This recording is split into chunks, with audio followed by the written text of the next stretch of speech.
এক সুদূর গ্রামে ছিল ছোট্ট একটি ইঁদুর, নাম ছিল মিকি। মিকি ছিল খুব চটপটে আর বুদ্ধিমান। কিন্তু তার জীবনে সবচেয়ে বড় সমস্যা ছিল গ্রামের দুষ্টু বিড়াল মিমি।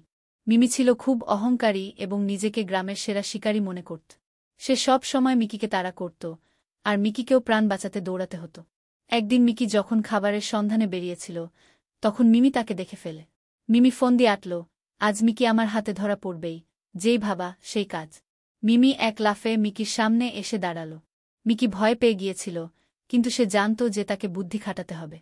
মিকি মিমিকে বলল, মিমি আপা, আপনি এত বড় শিকারী, আর আমাকে তাড়া করছেন? এটা কি আপনাকে মানায়? শুনেছি পাশের গ্রামে নাকি এক নতুন কুকুর এসেছে, সে নাকি আপনার চেয়েও ভালো শিকারী। মিমি থমকে গেল। তার অহংকারে আঘাত লাগল। সে বলল, কি, আমার চেয়ে ভালো শিকারী? অসম্ভব। মিকি সুযোগ বুঝে বলল, হ্যাঁ, আর সে নাকি আপনাকে নিয়ে অনেক খারাপ কথা বলেছে। মিমি তখন রাগে ফুঁসছিল। সে মিকিকে ভুলে সেই কুকুরের খোঁজ করার জন্য দৌড় দিল। মিকি এই সুযোগে নিরাপদে তার গর্তে ফিরে গেল। কিছুক্ষণ পর মিমি যখন কুকুরকে খুঁজে না পেয়ে ফিরে এল, তখন সে বুঝতে পারল মিকি তাকে বোকা বানিয়েছে। মিমি খুব রাগ হল, কিন্তু মিকির বুদ্ধির তারিফ না করে পারল না। সেই দিন থেকে মিমি বুঝতে পারল শুধু শক্তি দিয়ে নয়, বুদ্ধি দিয়েও অনেক কিছু করা যায়। আর মিকিও সেদিন থেকে আরও আত্মবিশ্বাসী হয়ে উঠল।